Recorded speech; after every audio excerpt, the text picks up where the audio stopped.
exactly what it is. If your students have learned anything in your lesson, how do you know?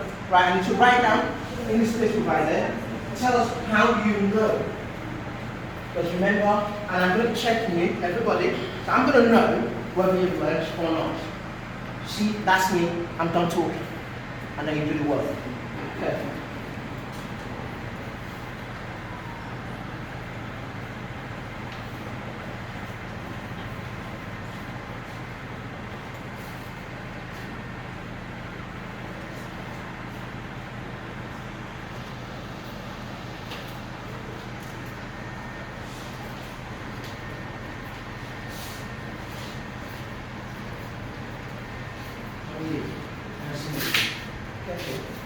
Tell me, and I said, well, you know what? Why don't you talk to Irene and see whether you can come up with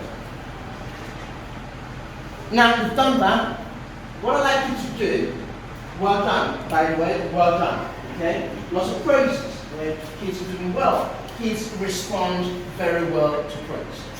You will be so shocked. Just well done. That's amazing. Learn a range of beautiful adjectives to describe. That's amazing. That's fantastic. Ooh, that's exquisite. Oh, that's super. That's superb. They love it.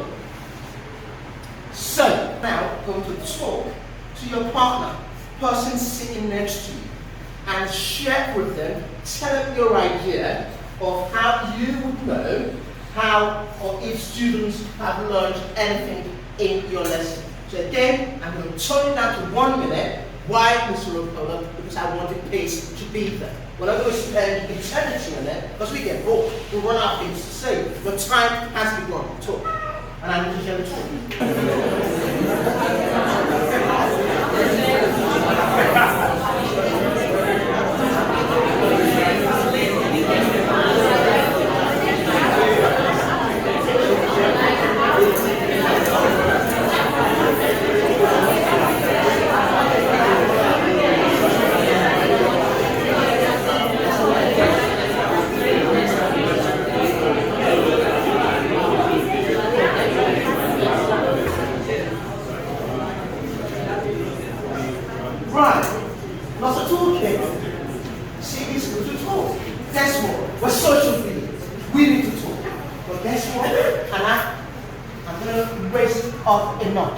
Listen, I've had to think about it, right? Now to consolidate it, I had to write it down in your pants. And I know if I've done a little gallery walk, I've walked around the aisle, and I see that you've actually done it. If someone was stopped, then I'd go to them very quietly, and I don't want to disrupt everyone else. I say, oh, all right, Jude, why are you on task? And Jude would say, oh, well, I don't know how to start. That's how they speak. It's all right. Why don't you know how to start? You tease the answer from the kids. You don't give it to them. You give them some crunch, get a little help, but they have to give the answer. Oh, what do you mean? I just don't know. And he says, I don't know how to start. How can you start? Why don't you speak to her? I said, well, I don't like her. They say, yeah, I don't get along with her. All right then. What about her? She's a meeting. Okay. How about we start? I just need a sentence starter. We build something. I said, you know what? Let's build it. And then build a foundation, right? And then Jude has to build what I need to do. So what I'm doing now is facilitating it, giving you the prompts, the hints, and pushing the right direction like a shepherd. I want the sheep to go through that door. If you've seen them in Australia, right? If you've been to Australia, you've got all these shepherds in the outback, they're trying to get all the ways. But listen, before we move on, if a child cannot learn the way you teach, maybe you need to teach the way that child learns. I repeat that. If that child cannot learn the way you're teaching, maybe you teach the way the child learns. Maybe the child doesn't like to shout out in front. Have you found out the child? Background information about the child. Do you know that child? You've got to know that child to know how the child learns. It doesn't make any sense. I use this analogy all the time in the UK, and I'm trying to fed up with it. As a doctor, if you don't know what is wrong, the cause of the illness, you cannot treat it. Problem known is half solved. You've got to know. The child walks through the door. It's a case of, no, meet them, go to the playground. Hello, how was the weekend? What did you watch? Know how to learn. It's your own advantage, you don't have to put your hair out. You go in class of 40, 30, right? You really know them. You know their strength. You can build on those strengths. And the areas for development, and I hate to use the word weaknesses, and let's agree, we're not use weakness. It's a negative connotation. What is your weakness? No. What is your area for development? Because you can develop that weakness. If we are determined, if we are intentional, okay, we can develop. He said, Grace. She was talking to Grace.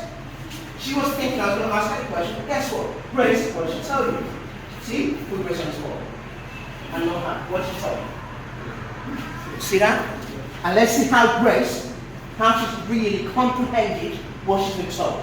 Ask her to pass that information. You know Chinese whispers, right? You know Chinese whispers. You know, if I say something to Mr. Jim Whittam, what's the first name, sir? Whittam. If I say something to Mr. Whittam, right? If I whisper in his ear, and I say, let's do Chinese whispers, I say something to him, by the time it gets to you, what I've said, right, will be completely lost in translation. It's either they're going to add or remove from what I said. By the time it gets to you, let's do something with it. I'm going to say something in here. I'm going to pass it down to him. We pass it down to them. We pass it down. Let's see. I'm going to write what I'm going to say to you. Let's have a little bit of fun. Okay? This is what students like. Students don't want you to want to be very serious with time. You want to break it down. Sometimes I sit on the floor. Have enough time to create and produce something really good. And of course, all through the lesson, there are AFLs, assessment for learning. Right? I know you're practitioners, I know you know your job. You've got summative assessment, formative assessment, but you are assessing them constantly throughout that lesson. What do I need? You're checking their understanding. After an activity, you pause, break it down, end on. What did you get from it? Tell me one thing. You move it on to her, you bounce it to her, you move it to him. She doesn't like it, you put out the sport. She doesn't like it, you move it to her. I've got his attention already because he goes to her, you move it to him, you move it to her, and everyone's looking. And guess what? You've got everybody. In just 5 minutes, you've bounced everything around the classroom. We've checked the knowledge, we've checked their understanding. Have they accessed the work? If they don't, then you have to do something about it. Right? So what I'd like you to do, you've got it there, of course, you've got a plenary at the end where you bring everything together, check if everything's right, and this is evidence for learning for what Grace said over there. So it's about writing and learning objectives, and we write using Bloom's taxonomy, and I'm going to be talking about that as we go on. We plan differentiate questions, because in a class, especially if it's a mixed ability class, because in some schools they streamline the classes. I don't know what you want to do here. In some schools, they've got the top set, the people that are very capable, right? You've got middle set, and you've got bottom set. So you've got the higher ability students, kids that can quickly access the content. So if you're teaching, you don't have to break it down. They know. They're Einsteins. They get it. You go to the bottom set, you've got to break it down. Now it becomes more difficult if you've got a mixed ability. In this class, you've got a very smart student, you've got a very weak, someone that's not very smart. Now what do you do? Right? For the smart one, you're challenging, you're pushing, right? You're making it very ambitious for him to achieve. He is capable, you're pushing those limits. Now for someone who is a low ability, right, you're breaking it down.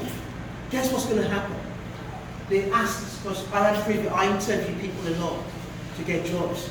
Your lesson plan can flip on the behavior. How does it do that? If you've got a very smart student and you insult them with something so simple, in 2 minutes they get it done, they've got nothing else.